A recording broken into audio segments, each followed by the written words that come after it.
Hello there. Hi, my name's Leah Fitzgerald, and I'm the owner and therapist at Best For You Massage. Today, I would like to talk about massage for computer or desk athletes.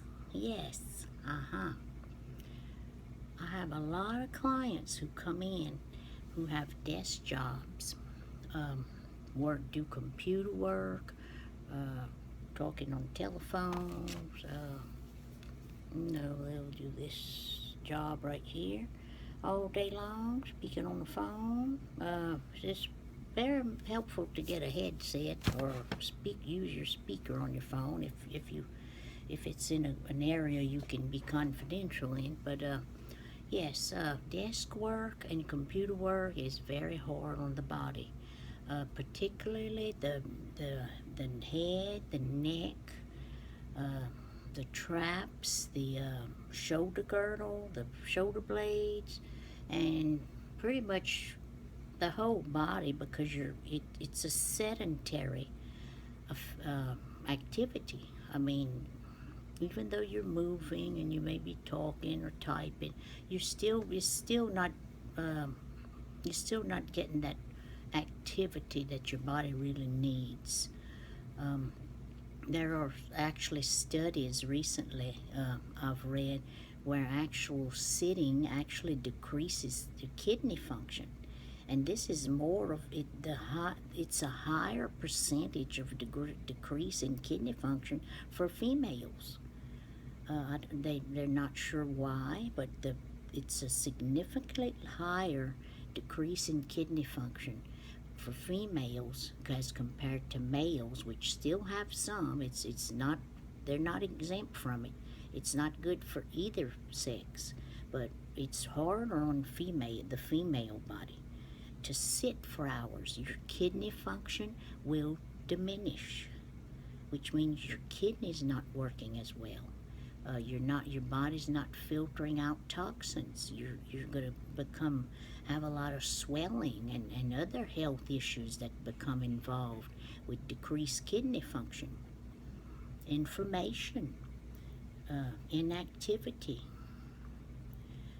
It creates inflammation. Even being several pounds overweight. Anytime you have an excess amount of fatty tissue in your body, you will have excess inflammation. And there's all types of things I could go into regarding diet and insulin levels and insulin resistance, but I'm really not going to talk about that today. I'm kind of getting off the subject. What I'd like to talk about is the issues that people have when they're working at a desk and a computer. There's a lot of repetitive stress, repetitive emotions, and non-motions. I'll mention that in a minute, which occur when you work at a desk. It's good to get up and walk around every 20 minutes. If possible, every 20 minutes, get up from the desk, carry the phone with you, something, but get up, move around. It's better not to sit at all. If you can get a standing desk where you're typing or using the computer, that's even more ideal. I see a lot of individuals that come in, and once I assess them and get them on the table, or even looking at them when I assess their posture, they've got these forwardly rotated shoulders. And that's all plays in to pain and discomfort in the neck and the head and the upper back, between the shoulder blades. All that plays into it. I teach my clients, they all know the exercise I teach to try to train the body into keeping those shoulder blades back and move back, keeping those shoulders back. I also advise stretching of the pectoral muscles, and I'll work on that. I'll massage pectoral muscles as allowed. Uh, Women, if you're big breasted, it's limited to what I can do unless, uh, especially if you're having soreness and stuff, hormonal uh, variations in soreness, but it can be done with careful, being careful, and also with all my at least with the upper back or full body massage, I always address the neck and the scapula and the shoulder girdles. I'll go a little further into addressing the shoulder girdles if you're actually having problems. If I assess your shoulder range of motion, if you can raise your shoulder above your head, um, that's all things I assess when I get you on the table or when I look at you and do the interview. I can also assess while you're walking around, but I usually people who are desk workers or have low back issues. They have tight legs, tight quadriceps and hamstrings, very very tight, and it's very important to get massage to break up those adhesions from those muscles not being worked, and to learn how to stretch those muscles daily to assist your help your lower back pain and decrease the sitting as well, because sitting is the worst, puts the most pressure on your spine. Standing puts a little less. Ideally, no stress on the spine would probably be with lying, but we can't lie around all day. That wouldn't be good either, probably. But movement helps. Uh, some people who use computers, they lose the motion in their neck, but because all day long they're just staring forward. I mean, they might move a little here, there, a little here, there, and I've had athletes come in, and I notice that's one thing I notice about my clients when they walk in, their neck motion. I'll see a lot of people do this when they have to look to the side. Well, what does that tell me? That tells me they have very limited motion in their neck. Excuse me, this door has come open and I'm going to close it.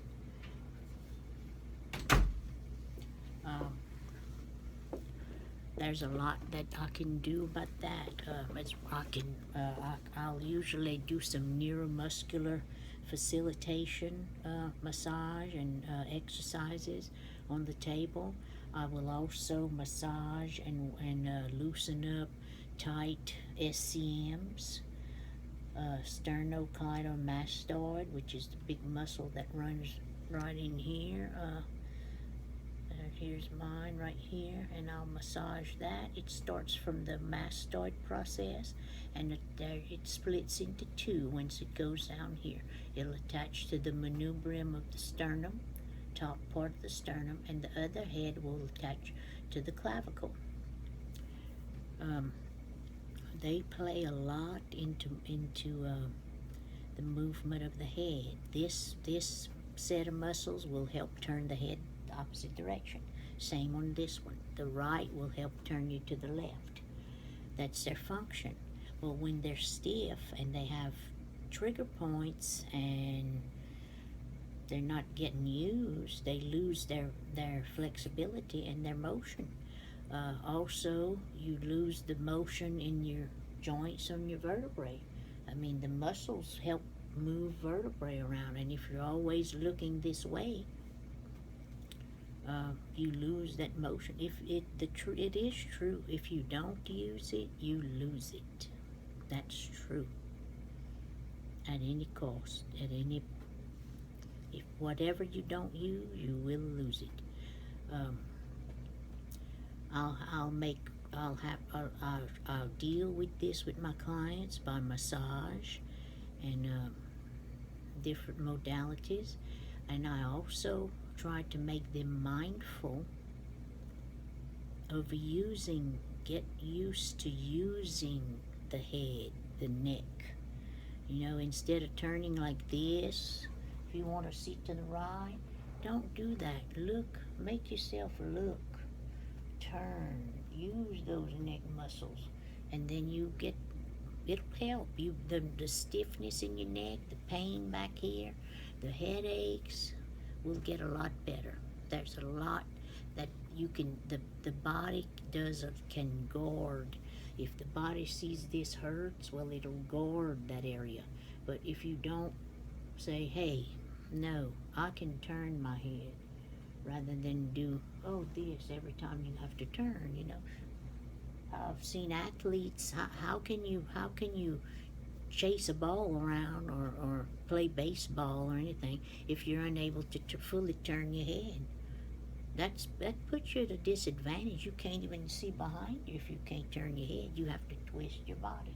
And again, any twisting unnecessarily that you do will put stress on your spine. I mean, it's meant to twist in a certain way, but you're not twisting at the neck. You're twisting at the back, and that's where you have much more weight putting on your joints down here if you're twisting, doing a twisting motion here, than if you're just simply turning your neck. So it's good to be mindful, so you can actually use your neck after I can help you restore some mobility. Also, forwardly rotated shoulder blades. I address this. I see this on just about everyone who comes in. Everyone, no matter what they do, what kind of work they're into. Um, a lot of women are prone to do this because of the breasts. The breasts just pull everything down. I do teach an exercise that'll helps train the muscles back there, the rhomboids they're called, and it trains them to eventually just they're strong, and they're shortened, and they're tight right once you get them in shape, and they'll actually just pull your shoulder blades back naturally without being mindful of it.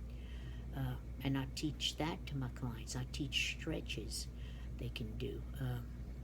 I do massage and deep tissue work on the levator scapula, the muscle's called. It goes from the base of the skull, the occiput, all the way to the top of the scapula. And when your shoulders are forwardly rotated, that puts extra stress in that area. Also, forwardly anteriorly anterior head posture, forward head posture. That's a big thing now with texting and use of cell phones. It's good to raise it up here and actually use your neck.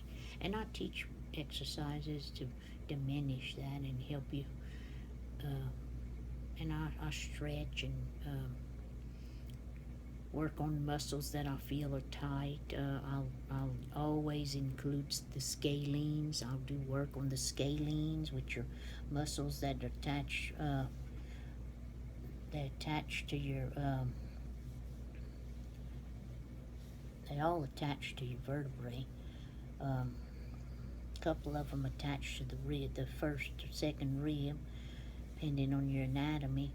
And I always work them. I always stretch them. I always do a strumming, is what I call it, of the scalenes, because they're very tight in most people who have desk jobs and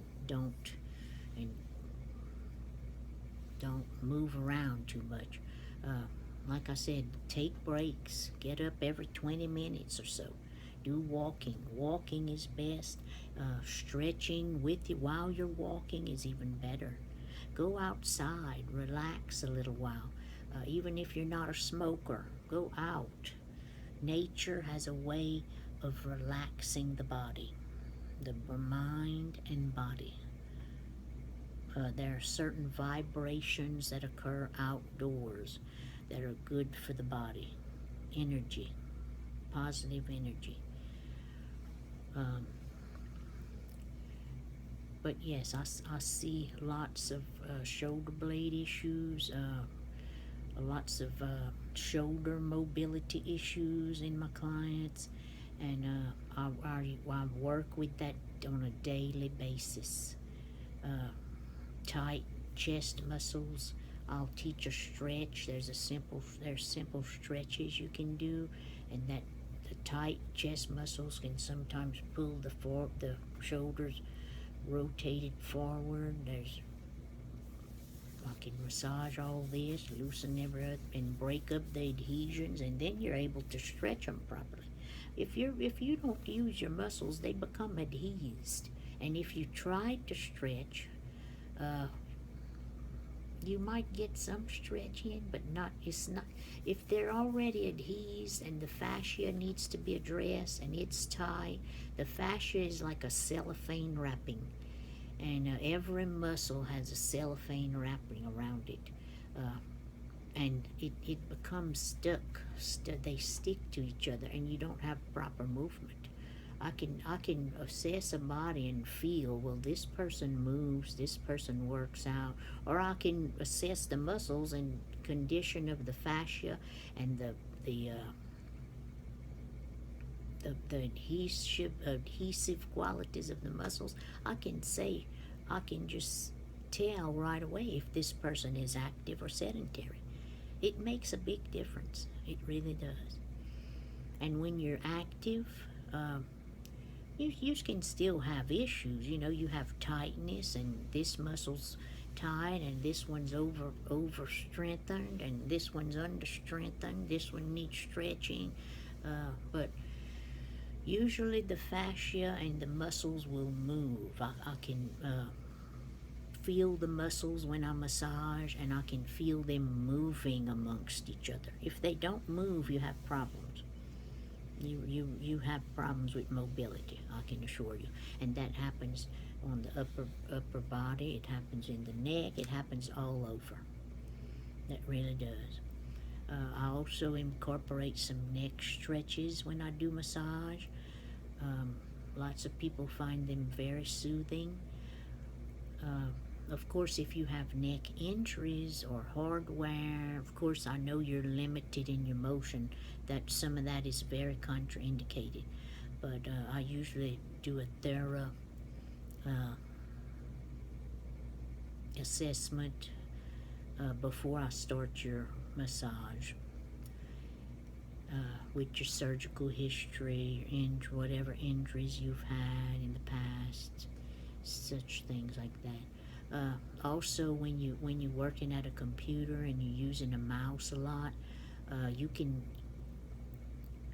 actually have trigger points develop in your forearms and your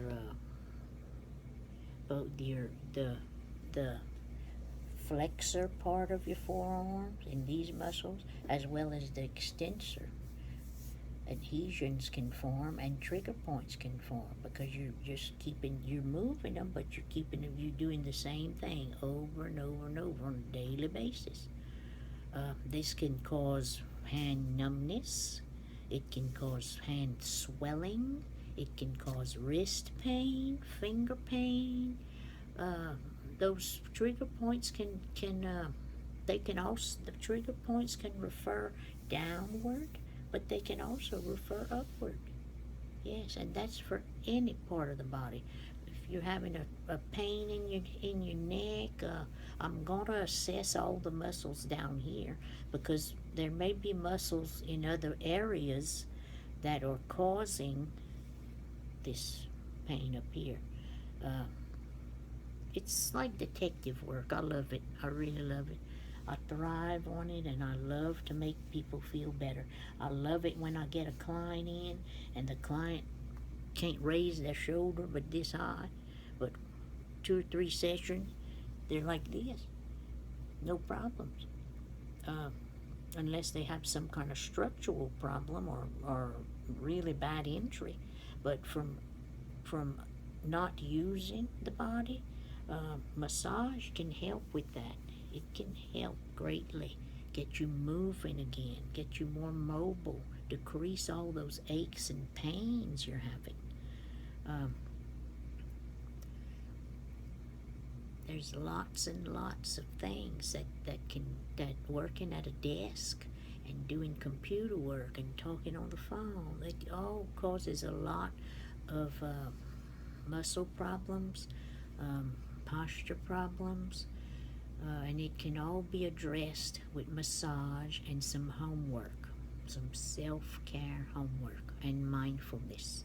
So keep all this in mind, and when you're having any pains or aches, and whether you're an athlete moving all the time or you're desk worker, whatever, give Best for You Massage a call. Give me a call. I'll be glad to check you out. And if there's something I cannot help, I will be honest and I will let you know. But usually I can address muscles and relax you. And I use some acupressure points as well.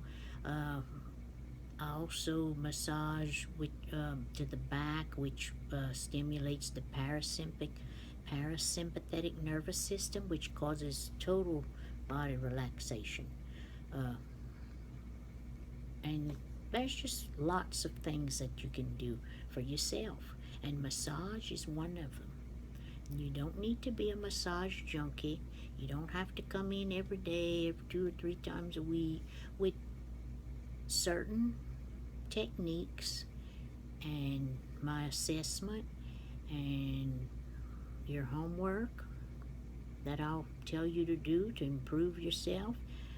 You'll find relief and you'll be free again, free from the pain, free from the aches. So, thanks for watching, and I hope you choose Best for You Massage for your next massage. Thank you so much, and have a good day. Bye-bye.